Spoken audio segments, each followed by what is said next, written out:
title is Regional Admissions Rep for all of New York and Southern Connecticut recruitment and enrollment for the University of South Carolina. Okay, so as you guys, I'm sure, all know, we have a lot of students who are now applying to the University of South Carolina, which is really exciting. So she's here today to talk about the application process and some stuff that you guys can be doing, okay? Will you take some questions at the end? Yep, so anytime you have questions, you can ask or wait till the end maybe. And that's it. So thank you so much for coming. We appreciate it. All right, I'm gonna find my little clicker. All right, how you guys doing? Yeah? Who's already stressed about the college process? If your hands aren't raised, you're lying to me, and that's totally okay. All right, so like she said, my name's Marissa. I am going to talk to you about the college application process, all the little aspects of it, obviously from a pretty high-level overview, considering I could probably talk about this process for like 4 days straight at this point in my life. And I'm also going to talk to you a little bit about the University of South Carolina. So I know a handful of your seniors. I know a handful of your now current freshmen in college. Hello, individuals that are just joining. How are you? Good, thanks. Okay, so I firmly believe that you should know who you're talking to because currently I am just a floating head, right? I am just a random person that's coming to tell you all sorts of random things that you should know and consider over the next couple of months. So, as I said, my official title is Regional Admissions Rep for the University of South Carolina. What that means is that I do not live in South Carolina. If you cannot tell by my lack of a Southern accent, I live in Connecticut. I've also been told I talk way too fast to be from the South. So if for some reason you can't understand me, please let me know. But I manage all of the recruitment and enrollment for all of New York and Southern Connecticut. So New York is the #1 state that we get students from outside of South Carolina. I do not know what all of your parents are doing to drive you as far down south as they possibly can, but we are getting a lot of you. I am not a University of South Carolina grad. I did my undergraduate degree at Bentley University in Massachusetts, a private business school outside of Boston, and I did my graduate degree at Boston College in higher education and institutional research. So I am not a USC grad, which means I am going to be super transparent and honest with you about all things USC. That also means that I don't have that deep-rooted hatred for Clemson like a lot of my other coworkers. So if you apply to Clemson and USC, I'm not going to come at you for it, okay? I've been working in admissions for about 4 years. I've also worked in private college advising. I have also worked in graduate admissions on the MBA, MSF, and MSA side of things for both Boston College and Villanova University. And beforehand, I worked in marketing and corporate communications for about 4 years before deciding I wanted to work with 17 and 18-year-olds for the rest of my life. And a couple of personal facts about me, so you know that I'm a human just like you. I'm a dog mom to 2 Australian Shepherds, one of whom just tore both of her ACLs in the same week, so that's cool. I golf every chance that I get, and I'm also planning a wedding, which is 3 days before our early action deadline, because for some reason that seemed like a good idea. Okay, so now we're going to talk a little bit about the process. As your counselor said, I will take questions, but just because I know I have a time frame, if you don't mind waiting till the end, I would really appreciate it, but more than happy to take questions at the end, okay? So it's going to sound really, really trivial, and it's going to sound really obvious, but one of the primary things that you should be really doing right now, sitting in your seats on, what is it, April 4th, 3rd, whatever the date is your research, okay? And research can start at a very high level. Maybe some of you have siblings in college and you're already a little familiar with the process. Maybe some of you, this is your first time going through the process. Maybe for some of your parents, they didn't go to college. So research these days is going to look vastly different from research 20, 25 years ago when your parents went through the process. And it's even gonna look vastly different from 4 years ago if you have older siblings that have gone through the process. So starting your research can be as simple as listening to conversations like this, talking to your counselor. It can also look like starting on Google and saying, okay, I know that this is what I want to study and this is what I have a passion for. I know I'm interested in staying close to home, or I know I'm interested in going away. I know that I want a large school with big school spirit and big sports and all the fun things and traditions that come along with a school like that. There is so much more than just what universities are in the state of South Carolina. You should be diving so much deeper than that. As organized as you can remain through the process, the better off you are going to be. And I'm telling you that if you do not start right now, if you don't start over the summer, you are going to have so many regrets come October. It is so important to start this process early because as years go on, college admissions as a whole is getting more competitive. More and more students are applying to the same schools, which means you really need to know what to expect from the process and also what is expected of you. do. And the more research that you do now and the less you wait, the better off you will be, the better relationships and better off your counselors will be, as well as they guide you through this process, okay? So one thing that you are going to start with, over the summer, if you haven't already, is preparing that college list, right? I know students that apply to 5 to 6 schools. I know students that have created second Common App accounts so they can apply to more than 20 schools, which in my opinion is absolutely wild. Please don't do that. So in general, you are going to cultivate a list of about 12 to 15 schools these days. With the competitiveness of college admissions, even what you think might be a slam dunk is no longer a slam dunk, okay? So you really want to be realistic when you're talking about your reaches, which are schools that you really, really, really hope to get into one day, like the Harvards and the Dukes and the Vanderbilts of the world. And then you're going to create your matches, things that you think you can realistically get into, and then your safety schools. But it's important to recognize and also be excited about all of the options that you have on your list, knowing that those slam dunks might not happen. Okay? So make sure that when you're cultivating that list, you're not just putting them on your list because your friend down the street or your neighbor or the person sitting next to you in this room has put it on your list. Make sure there's a reason behind why it's on your list, and you have the potential of actually being excited to go there, okay? When you are preparing that college list, make sure you are talking to your college counselor. Make sure you are talking to your parents, because you want to make sure that while it's a viable option for you in terms of potentially getting in, it also needs to be a financially viable option for your family, and that should be a conversation that you start now as well. Having the financial conversation next April is not going to be the right time to start that conversation. You know what I mean? When you're like really down to the wire, less than a month until that May 1st deadline, being like, oh, can I pay for this college, is not the time that you want to start that conversation, okay? So having those realistic conversations with your parents, your school counselors right now can really set you up for success, and also kind of help you in making the right decisions on what is going to end up on your list, okay? So understanding the importance of deadlines and application types. I cannot harp on the understanding of deadlines enough. We have deadlines for a reason. They don't just exist as like mythical figures. They exist because we mean that you have to submit them by the deadline, and if you don't, you are not going to be considered for admission. So here at USC, I'm going to talk about our deadlines, but I'm just bringing it up now as a reference to kind of what we're talking about. We have early action and regular decision, which means that no part of our process is binding. If you see an early decision option for a school, that is going to be a binding option. If you see a restricted early action, that is also not really a binding option, but does restrict you from applying early action and early decision from other schools, so you do kind of need to watch out for that. Early action in and of itself is not restricted and not binding, and nor is regular decision. When you are talking about a lot of state schools like myself, you are not going to see the early decision option come up very frequently, because we do have state guidelines in which we have to accept a certain percentage of in-state students before welcoming out-of-state students to come to our university. So you are going to predominantly see that early decision option at maybe smaller schools, private schools, things like that nature, but really understand what that means. Early decision is a binding agreement that you, your parents, and your counselors have to sign. It is not a good thing at all for you or for the school that you are attending to withdraw from an early decision agreement, okay? That does have ramifications in the future just beyond you as an applicant. And so please make sure that you are having those conversations before you go ahead and put down that early decision application and you understand what that really means. Early action, I often get the question, oh, well, I'm applying early. That gives me a benefit in the application process, right?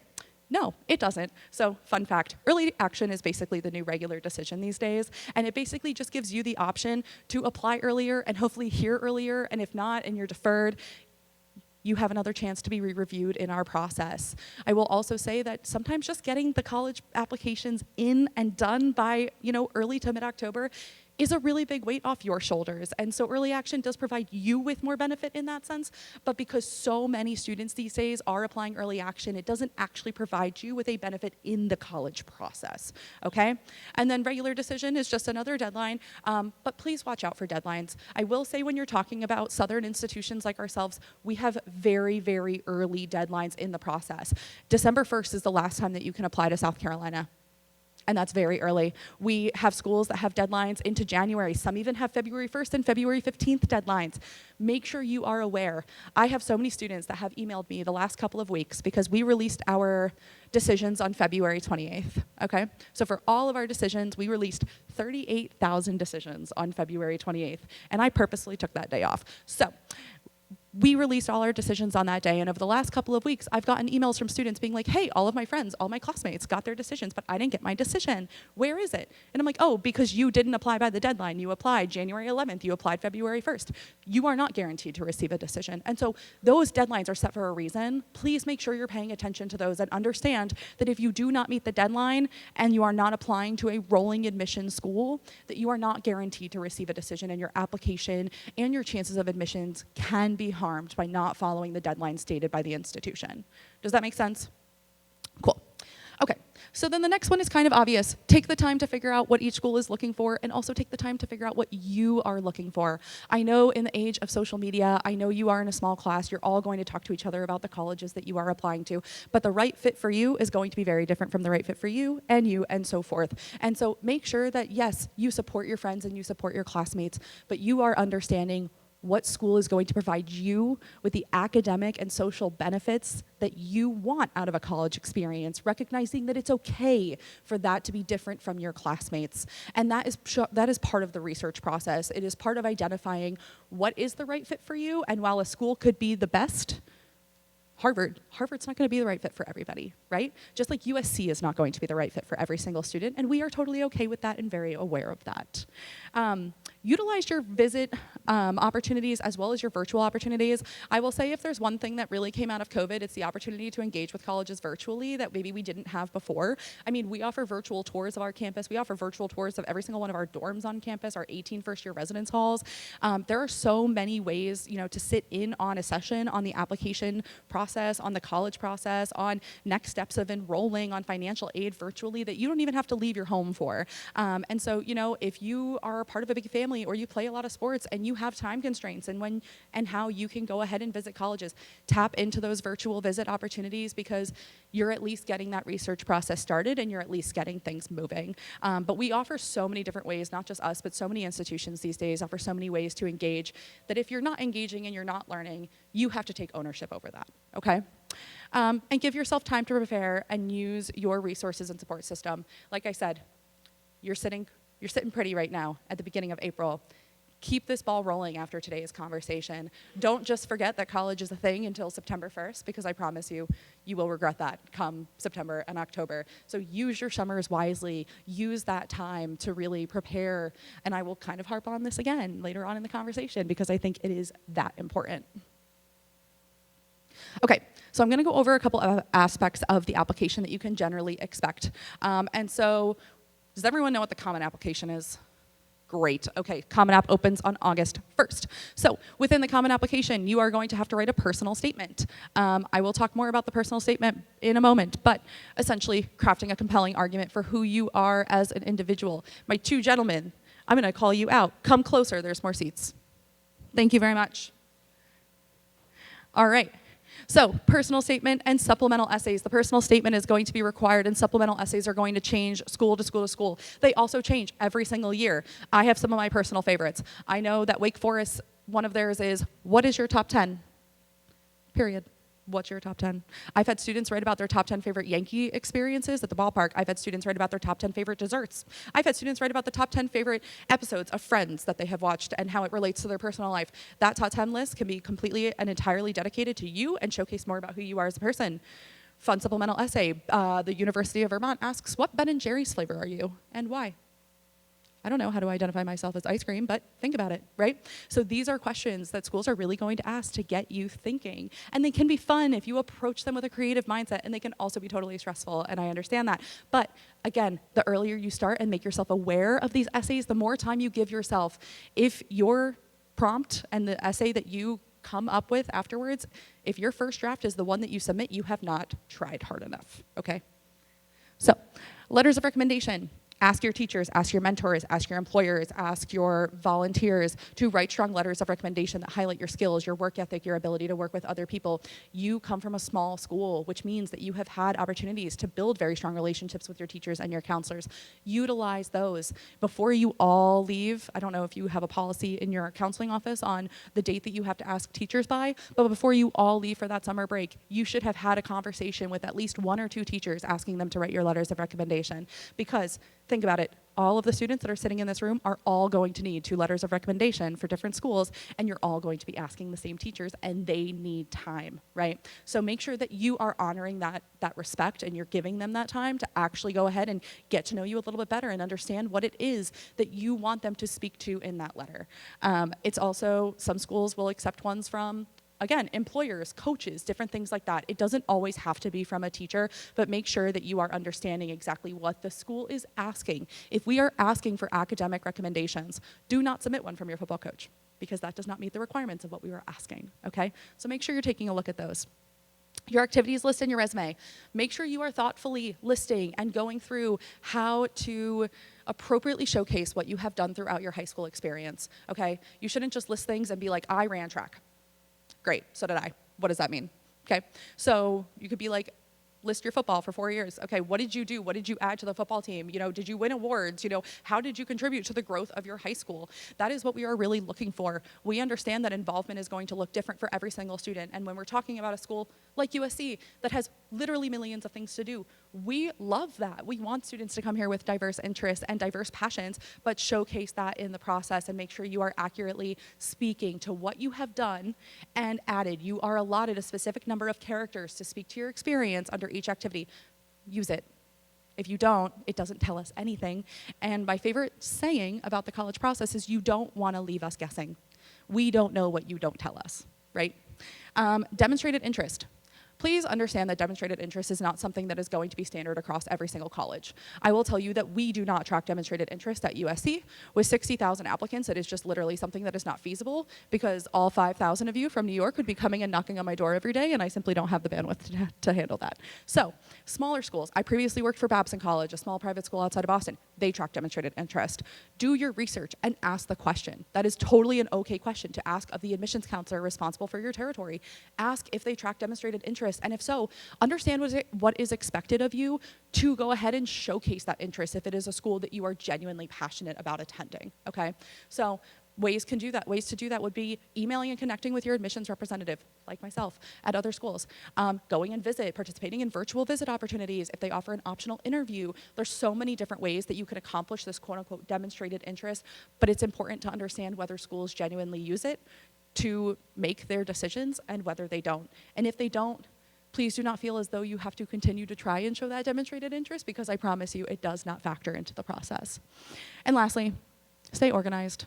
With the amount of schools that students are applying to these days, it is very easy to mess up deadlines, send wrong documents, to the number of letters that I have had sent to me that says, I am so excited about Clemson. Okay, I can tell you right now that that doesn't bode well for you if you're excited about Clemson and you're applying to USC. So, the number of schools that you are applying to, it gets very, very easy to mix things up, to miss deadlines, you really have to make sure that everything is submitted, because yes, we will reach out if we need something on behalf of your application, but we shouldn't have to ask for that when we're managing a volume that we are these days. So make sure you're taking ownership over that process, and you're not forgetting your passwords, you're utilizing and actually reading your email. These things are so much more important than you realize, because it can really help you to kind of continue along that process. Okay, so academic profiles, just to kind of go over exactly what we are looking at on our side of things. So a couple of different areas in which we are going to focus when we evaluate a student from an academic-based perspective. Class rank. A lot of schools don't rank these days, and that's totally okay. But if your school does, it is something that we will take into consideration in our process. Standardized testing is going to be fluent for the next couple of months. Ohio State just reverted back. Florida's reverted back. Schools are reverting back. If you are sitting here not planning to take the test, that is a not wise decision, okay? We have not determined our testing policy for next year. So we do not know at this time whether or not we will continue to be test optional. And a lot of schools are going to be adopting that same mindset where it's something that they evaluate every single year. So make sure that you are paying attention. Test optional does not mean test blind. Okay, do we know the difference? Okay, for some of the people that don't. Test blind means that if you submit a score that maybe you shouldn't have submitted, we will not take it into consideration. Make sure you know whether a school is test optional or test blind, because if you submit a score to a school that is test optional and maybe it's not a great score, yes, it can negatively impact your chances of admission. And so sending scores to schools should be an individual by individual decision. A lot of schools will publish the mid 50% range of the scores that they have received over the last couple of years. Utilize that to make an educated decision on whether or not you're going to go ahead and submit those scores. But between now and October, when deadlines start, you have a lot of time to be preparing for the SAT and ACT, and it would not be wise to not even try and do that. So strongly suggest that. Core academic subject areas are going to be where schools look at your grades the most and the rigor in which you have challenged yourself in the context of what is available to you at your high school. We are obviously not going to compare you as students to the students at Eastchester or Iona Prep or Ursuline, because you have your own curriculum, right? And so we come here, we talk to your counselors, we understand what is available to you and how you have challenged yourself in that context, right? We cannot compare students school to school because you're not in the same curriculums. So we evaluate you in the context of what is available. We are particularly focusing on those core academic subject areas: the math, the foreign language, the English, the science, the social studies. Don't care if you didn't participate in gym. I didn't. I don't care. But make sure you are finishing junior year strong, because your junior year grades really, really, really do matter. And please do not slack off in your senior year coursework. We will look at these, especially for a state flagship like us. We have requirements that are set by the state of South Carolina that all students have to be in 4 years of English and 4 years of math. And if you do not meet our requirements that are set by the state, does not bode well in terms of admission. And so recognize that not every single school that you apply to as New York graduates and New York residents is going to have the same requirements as your graduation requirements. So please make sure you are reading that and taking a look at that, because it can mean the difference of an admission or a denial, okay? And lastly, unweighted versus weighted GPA. That's a super valid question to ask. Does a university take into consideration your unweighted or your weighted GPA? And do they recalculate? You can totally ask those questions. Here at USC, we use your weighted GPA, and we also recalculate. We take out gym, health, and any religion-based coursework, and we use all of the grades from your core academic subject areas, okay? So like I said, really leaning in to those core areas. Extracurriculars. Like I said, we talked a little bit about that activities list. Show what you are doing outside the classroom. You are people beyond your academics, and we want to know that. We are not admitting just brains. We are admitting people as a whole, right? And we want you to become leaders on our campus. So yes, what you have done outside the classroom is going to matter. The leadership that you have exhibited in high school and beyond your high school in the greater community is going to matter. At some schools, maybe more than others. Some schools have scholarships that are entirely driven on your extracurricular experiences. So make sure that you are taking the time to paint your experiences in a positive light, and you're not just listing, oh, I did track, oh, I was part of FBLA, oh, I did DECA, oh, I did this. Take the time to really, really plan out the order in which you want to showcase those things and your involvement. You have provided an organization and the growth that it's provided you, okay? Again, we understand that this is going to look different for every single student. Maybe you have younger siblings that you have to take care of. Maybe you're really passionate about football. Maybe you work a part-time job to help support your family. This can look different for every single student, and that's okay. We know and love that. But one thing that we are absolutely looking for is commitment and consistency. It is very obvious to us when a student has joined 14 clubs in the middle of their junior year because they said, oh crap, I need something to put on my college application. Okay? So if you have things that you are passionate about from all of your years in high school, continue that. Show us that continued leadership and continued consistency, because it is absolutely something that matters. Okay, so personal statement is one of the most important parts of your application and one of my favorite things to talk about because it is really challenging. Your first essay should not be your last. You should absolutely be brainstorming and reflecting on a topic before you go ahead and start writing.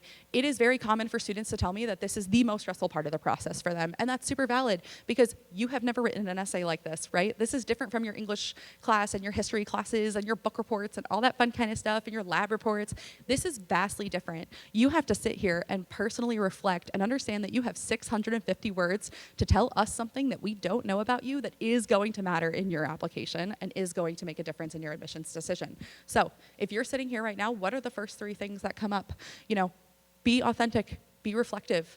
It's okay to take time. It's okay to go to mom and dad and say, What would you write about if you were me? They know you best. Talk to your counselors. We know that there are some really, really great topics out there. Also know that you do not have to have battled adversity to write a really great college essay, okay? I think that is something that is very commonly misunderstood. You know, we want to hear from you about what is so important to you and your life, and we want to know what makes you you outside those grades and outside of those. Okay. So share what we don't know. I will say that there are some off-limit topics that maybe I would not go down. So first of all, don't reiterate to us your resume and your activities list. You already have a space for that in the college application. Don't reiterate that to us. And make sure the essay is about you. Where I love reading about how your mom is your hero, your dad is your hero, your brother is your hero, whatever it is, that you are the one attending college. I don't need to know about them, okay? Make sure you're writing about yourself. Personal relationships can be a little bit of a dicey conversation. I have absolutely read stories about a student's first heartbreak and first experience in that sense. So maybe don't write about that. You know, understand that, yes, it's true. I have read literally anything that you can possibly imagine. I have read it in the college application process.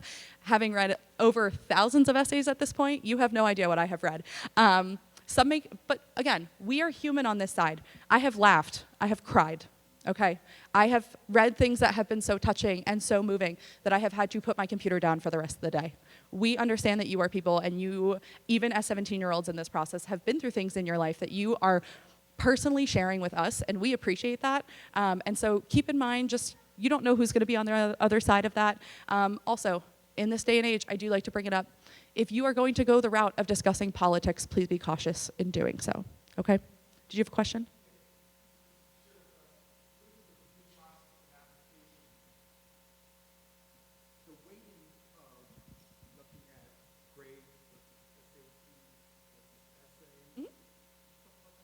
Yeah.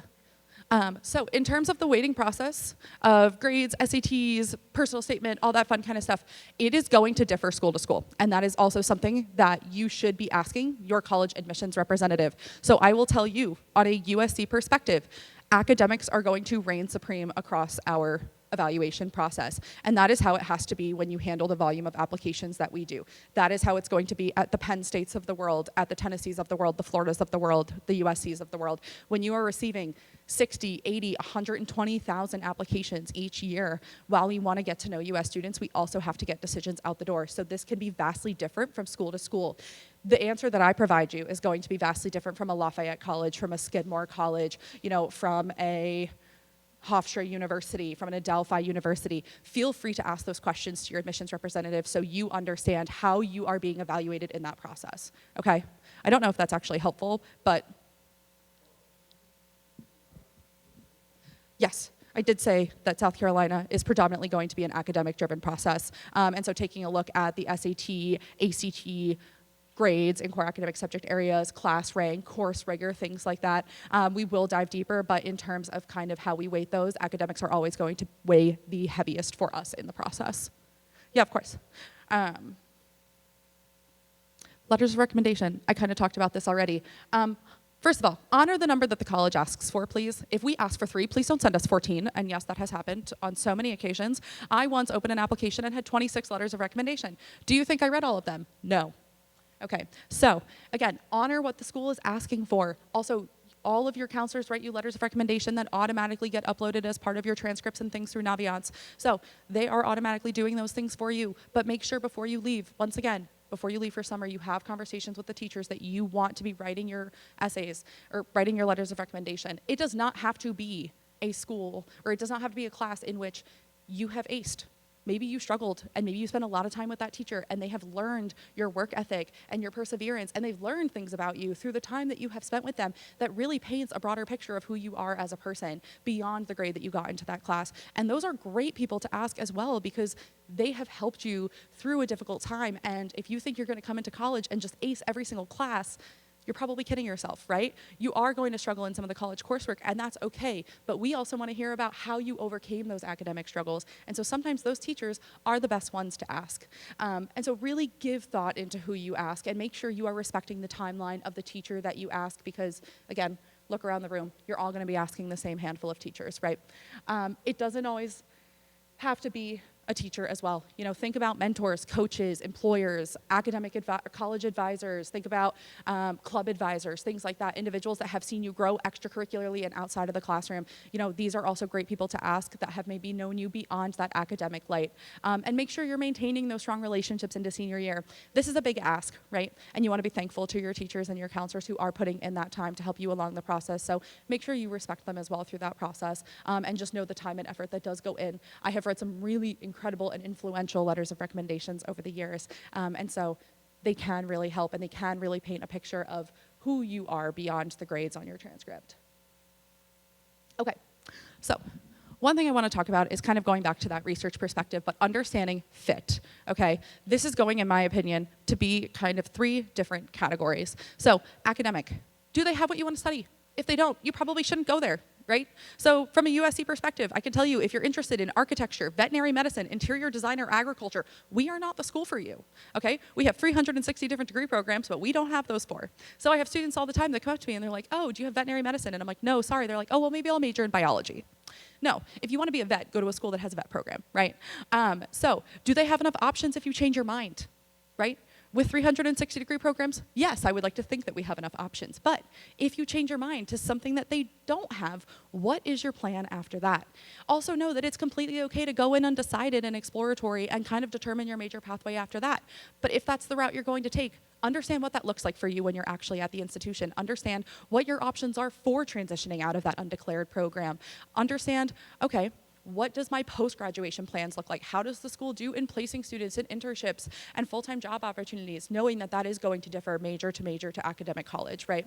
So there's a lot that goes into this academic fit. Can I see myself in the classrooms? Do I want to be in large lecture halls? Do I want to be in classes that are capped at 20 students? What's that student to faculty ratio going to look like? What are the academic support services? If I have an IEP or a 504 plan, is that going to transfer over into the academic college? These are all questions that factor in to the academic side of things that you really need to kind of take a look at. Socially, can you see yourself there? Do you want to be a part of Greek life? Do you want the big school, big spirit? Do you want to be rural? Do you want to be near a city? Can you take a look at their extracurriculars list and be like, oh my God, I'm so excited to join this and this and this and this? Or do you walk on campus and just not feel at home? I've had students go to schools and be like, I just didn't see myself there. And that's okay, which is why that research process is so important, right? Because where you could go to a school and love it, you could also go to a school and know it's not for you. So socially, can you see yourself there? You know, are there things that you want to participate in? Are there things that you feel like you can bring to the campus culture that are important? So those are also things to take into consideration. And lastly, the financial fit. Can my family afford to send me here? What do their scholarship packages look like?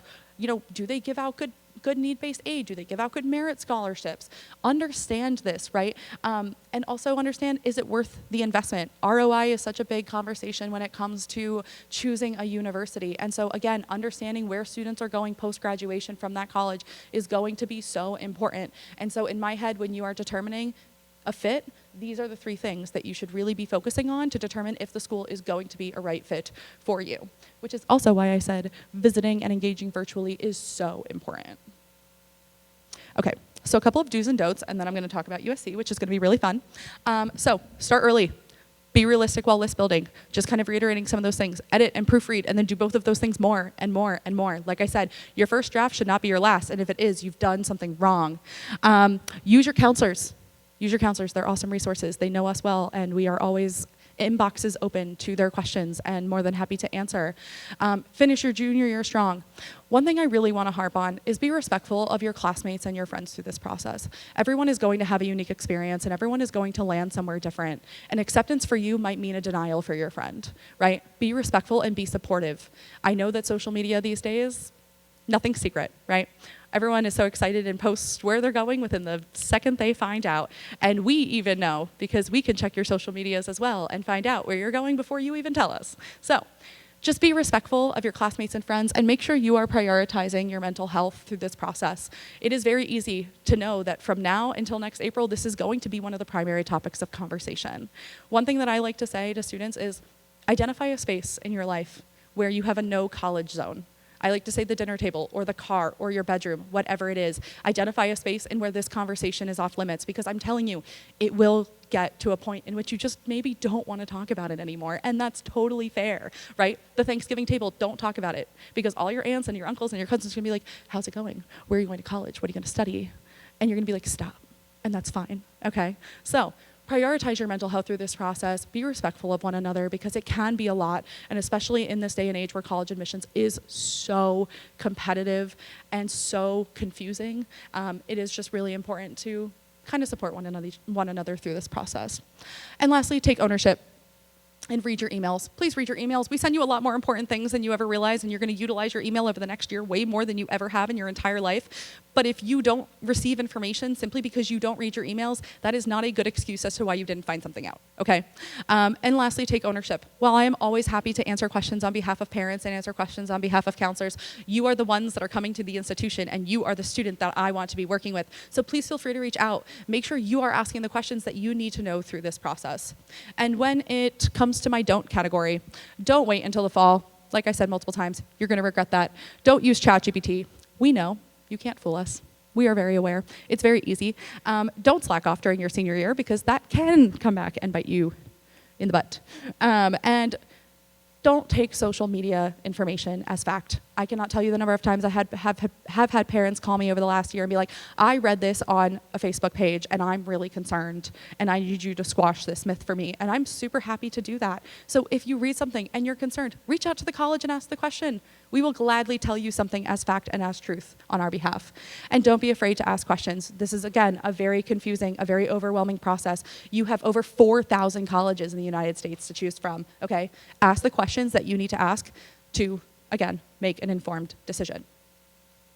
Okay, so I'm going to talk about USC now. And I'm going to do so quickly because I think I'm running out of time, right? No, I'm good? Okay, great. Then we're going to talk about USC. Who knows anything about the University of South Carolina? Cool, I have one person in the front of the room. Awesome, love that for you. So first of all, I will say that if you become interested in USC after I talk for the next couple of slides, I do have our booklets up here and stickers. If you want to go ahead and take one, feel free. And then once again, I will take questions on all things USC as well as the college process after I go through the next couple of slides. Sound good? Cool. Okay, so welcome to the University of South Carolina.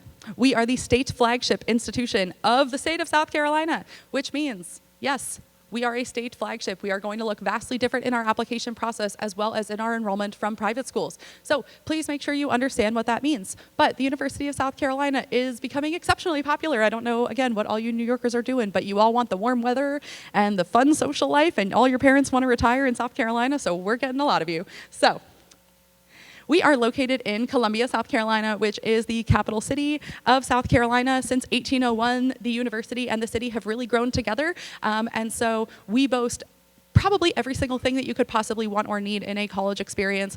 Cantina 76 right there in the top left corner is my favorite restaurant that I eat at every single day when I fly down to campus for the first time. They have awesome tacos. But Columbia is awesome. We have everything that you could want or need in a college experience and in a school. We are located smack dab in the middle of the city, and so there are absolutely places for internships and clinical placements and research and also fun things to do. We have a huge farmers market on Saturdays called Soda City that's a vintage outdoor farmers market that our students love and attend every single week. We have a huge state forest less than 25 minutes from campus for all things camping, hiking, biking. There are endless things to do in Columbia. And so by no means are we a rural school. We are located in the capital city. If you want for reference, an hour and 20 minutes south of Charlotte and 2 hours west of Charleston. If you threw a dart smack dab in the middle of the state of South Carolina, you are hitting Columbia. So, in terms of our academics, we have over 60 nationally ranked programs. A couple of big ones that I just like to kind of highlight is we are #1 in international business and have been for 26 years at both the undergraduate and graduate level and counting. We have the #3 supply chain program in our School of Business. We are one of the top 5 sport management schools, one of the top 5 sports science schools. We are the state's leading teaching and comprehensive health sciences research institution. So all things on that pre-med track we do pretty well at. We have a fantastic nursing program with a top 1% NCLEX pass rate in the country. So our students come here and they do pretty well. We have over 350 different unique degree options, including a couple of accelerated pathways, including a pharmacy program, a direct admit four-year nursing program. We also boast a student-to-faculty ratio of 18:1, which is relatively impressive for an institution of our size. We do boast about 27,000 students here at USC with an incoming class of about 7,200 to 7,400. And I know sitting in an auditorium of about 60 people in your junior class, that's kind of hard to conceptualize right now. But I promise, people have come here from your high school and absolutely love it, so I know you can too. We have 14 different academic colleges here at the institution, and so when you do apply to the institution, you apply directly to an academic college. You can also apply undeclared, which is housed in our College of Arts and Sciences. This is also a great question to ask colleges. Do I apply directly to a major program or an academic college, or am I admitted to the general university? Ask those questions. For us, you are admitted directly to an academic college. Once again, we have 14 here at the university. Like I said, a couple of things that we don't have: architecture, veterinary medicine, interior design, and agriculture. So other than that, we have over 350 things that falls into all of these categories, okay? I do like to point out that the Darla Moore School of Business and our College of Nursing are going to be our two most competitive programs in terms of admission. We do see the most applications to these programs, so I can talk a little bit more about that if anyone is curious. Student life. We are known to be the nation's #1 first-year experience among public institutions. We are also the founding university of the University 101 program. University 101 is going to be a class that you all take when you come into the university that basically tells you how to be a college student, everything from where your resources and services are as a student, to how do I do my laundry in my dorm room, to how do I go about changing my major, to what's the best places to eat in Columbia, and everything in between. We are the founding university of this program, and since then, thousands of universities have modeled their U101 programs after ours. We have an entire National Research and Resource Center dedicated to understanding the first-year experience, which leads to our ranking as the #1 first-year experience in the country.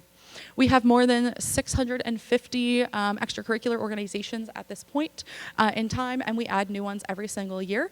We are a D1 institution, which means you are going to find SEC sports. We're doing pretty well in basketball if anyone is watching March Madness. Woohoo! So that's really exciting, and that is absolutely part of our campus life here. Big sports, big spirit. Yeah, you're watching March Madness? Awesome. I'm not. Literally didn't know we were in the Final Four until yesterday because I've been running all over college fairs for the last month.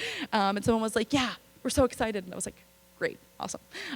So in terms of campus recreation, we have over 30 club sports. We also have a Greek life percentage of about 30% here, so we absolutely have that. If you want that beautiful Greek row experience with the beautiful houses and the nice weather and the recruitment process, you will absolutely find that here as well. Kind of just leaned into that. We have over 1,300 intramural teams, 55 registered sports clubs, indoor and outdoor pools. It does kind of look like a country club if you go outside of our fitness center. And like I said, kayaking, tubing, hiking, all available through the state forest. That's about 25 minutes from campus. You will not be bored at USC. I can promise you that. There are endless thousands of things to do, which is one of the benefits of going to such a large institution, is knowing that there are literally endless options for you to participate in, continuing the passions that you have, exploring new ones, finding students with same academic and extracurricular passions, but also maybe finding new ones of your own. So learning beyond the classroom is obviously going to be something that is so important and emphasized throughout your curriculum, no matter where it is that you are going to attend college. So internships, we have 3 career centers here at the university. One which is a general university career center, one that is dedicated to our School of Business, and one that is dedicated to the College of Engineering and Computing. In terms of study abroad, we have over 1,500 abroad programs here at the university. Every single major is welcome to go abroad. If you are in our international business program, you are required to go abroad, which should not come as a surprise because international is in the name of the program. You can start studying abroad at the end of your freshman year and study abroad until the day you graduate. You can study abroad as many times as your parents are willing to pay for you to go abroad. So take that as you will, but we have so many students that study abroad here at USC. I studied abroad twice during my time in college. I spent a summer in England, and I also did a science class in Iceland, fun fact, which was super cool. I got bit by a horse while I was there, which was a really unique experience. But cool things happen when you study abroad, right? Undergraduate research. We are the state's leading teaching and comprehensive health sciences research institution. So many of our students get involved in research as soon as they hit their sophomore year here. I like to say there's 3 ways of getting involved in research. If you are on any of our health sciences tracks, this is going to be really important for you. You can be a guinea pig for someone else's research, you can pilot your own research project, or you can join a professor. It's going to be really important for students, especially going down that medical pathway and going down the sciences pathway, if you want to do research or anything of that like, to be engaged in this. And as a Carnegie Tier 1 research institution, we absolutely offer endless opportunities for this as well. Leadership and service learning, whole lot of ways to get involved in that, especially coming from a school where there's over 600 clubs and organizations. There are going to be ones that are dedicated to serving our community and the greater area of Columbia. So lots of ways for you to engage in that. We have more than 20 residence hall options. You are required and guaranteed to live abroad during your freshman year here at USC. Therefore, no arguments on that front. Don't be like, oh, but my aunt lives 20 minutes away. I don't care, you're living on campus. We deem it a very important part of your first year experience here. We have a handful of living learning communities as well, which allows students to specify their unique living experience to things that they are interested in. So if you come across that in the process and that's something that you're passionate about, feel free. One of my favorite ones is our health fellows, which is students across pharmacy and nursing and biological sciences and chemistry and neuroscience and exercise science. So we are not the only school that has these. If you are looking for a way to personalize your living experience to what it is that you're studying or meet students with similar passions extracurricularly to you, living and learning communities can be really great ways to go about identifying that. And there's so many places to eat on campus, especially at a place like us. So lots of different dining hall options. If you go into our student union, like any single like fast food type of place that you could want. My fiance is very jealous that we have a Panda Express on campus, which I don't understand the hype, but like whatever, some people like it. So lots of different options here. So what we look for in the application process. As I mentioned before, when your principal asks, we are predominantly going to be focused on that academic performance. Grades that you have earned high school core classes, your class standing, if available. Once again, we know that a lot of schools don't provide that these days, which is absolutely okay. And the rigor of your coursework. We are going to look at if you have taken all college prep, if you have taken dual enrollment classes, if you're in an IB curriculum, if you've taken APs, if your school does APs but calls it something else. We know all of these things. We know about special programs. If you've taken 3 years of math in 2 years, like we know these things. So we can accurately evaluate you in the context of what is available to you and how you have performed at your own high school. Make sure, again, you are completing the required high school courses and you are checking to make sure that if you are applying to out-of-state schools that you still complete the requirements of your graduation as well as what other schools are looking for, knowing that not every school is going to match the graduation requirements of New York State. Test scores, we kind of talked about that. Understanding if schools are going to remain test optional, your major choice, required essay, extracurriculars, things like that. I will say that our application process is relatively straightforward in comparison to some other schools. We don't have supplemental essays as part of our general process, so it is a pretty simple application. South Carolina Honors College, I like to bring this up because it is extremely popular. We have the nation's #1 public honors college in the country and have since 2012. So if you are a rock star student and you feel like you want a smaller personalized academic experience while being at a large state flagship and experiencing the SEC institution, what are you guys doing? Thank you. If you are going to want that type of experience, absolutely encourage you to apply. It is a separate application, 2 additional essays, 1 short answer question, and an optional resume. Again, nation's #1 public honors college. There are going to be so many benefits to being in an honors program at USC, but also at so many other institutions. I know a lot of students are looking at ours, looking at the University of Florida's, looking at Tennessee's. So many honors programs offer so many unique opportunities in addition to your general acceptance. So take a look at that. What does it offer you? Is that something that you want to be a part of? Once again, I talked about the importance of deadlines. They are listed here. They are on our website. They are in that booklet. In the fall, they are literally plastered on my forehead because there is no reason to not know deadlines. With the amount of places and amount of options are available, please know these. Once again, Southern schools generally have early deadlines. So early action for us is going to be October 15th, which guarantees you an admissions decision by the middle of December. Honors College, if you are interested in applying as a supplemental application, due November 15th. And the last day that you can apply to USC with a guaranteed decision is December 1st. We are not a rolling admission school. Please understand that difference when you are evaluating potential schools to apply to and what that means. For us specifically, scholarships are not going to be released until after all of our admissions decisions have been released, okay? We do this because we do not front load merit through early action release. We wait until all of our admissions decisions have been released so we can fairly and equally evaluate every single candidate for merit in our process. So keep that in mind. And we also have a FAFSA deadline of April 1st. Make sure you do not get behind on the FAFSA. That is so important. Every school is going to have about an April 1st deadline, if not a little bit sooner, so make sure you're paying attention to that. And then May 1st is my favorite day of the year, National College Decision Day, because on May 4th, or that following Monday, my inbox is so quiet, and it's absolutely amazing. So make sure you are kind of taking a look at that and thinking about May 1st and what university you are going to rep on that day when you walk into your school, showing all of your classmates where you're going next year. And I'm done. Thanks for listening to me talk for the last 45 minutes. I hope you learned remotely something at least. So thank you. Questions? The general admissions contact information is the first thing, and then my personal email is second. So what questions do we have? Yes.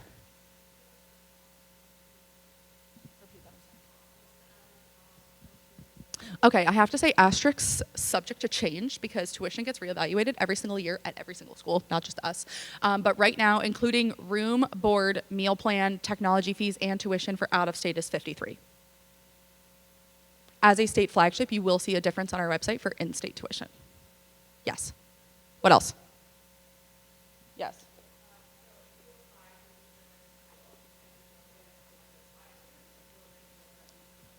That is a great question. Are you talking about USC specifically? Great. Okay, so in our application process, you are allowed to list a first choice college, first choice major, second choice college, and second choice major. If you only want to list one college, let's say for you, it's business or bust for me, right? Which is totally fair, and we respect that. If you list business as your first choice major and you do not list a second choice major, if we cannot admit you to the School of Business, you will be denied from the university. If you list a second choice major and you are admissible to your second choice major, we will admit you to your second choice major, okay? If you cannot be admitted to your first or second choice major, you will be denied from the institution. You can apply. It is an application process for both business and nursing.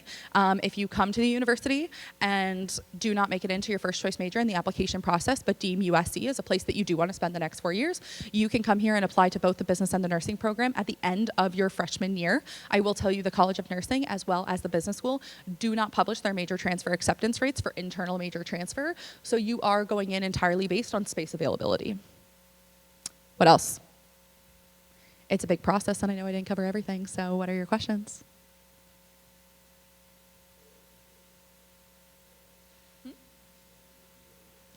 Okay, this is a really fun question that should be like such a simple answer, right? But it's not.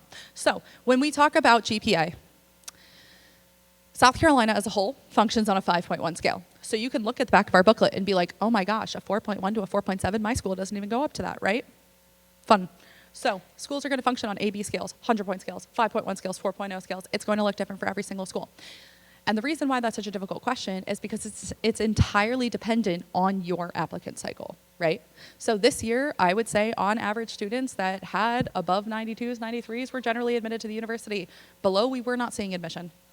That's kind of on a 100-point scale where we are at. There is not really a specific direct equivalent to like a 5.1 to whatever your scale is. So it's going to be about trying to understand. We are looking at A/B students with more A's than B's at this point. I will say, as a general note, the South is becoming very popular for students to apply to colleges. Most students that are applying to USC are also applying to the University of Tennessee, are applying to the University of Florida, FSU, Alabama, things like that, Texas. And so the South is seeing such a surge in applications. Every single public state school in South Carolina this year saw record numbers of applications across the board. And same for the University of Tennessee, same for UConn. Every single one of these large state flagships, students are seeing the value in these schools, which means all of our application numbers are going up, which means all of our acceptance rates are going down, which is why I say it's entirely dependent on your applicant cycle, because the GPAs that got in last year are not the GPAs that are getting in this year. Does that make sense? Okay. One more question. Speak now or forever hold your peace. Going once, going twice. Oh, we have one.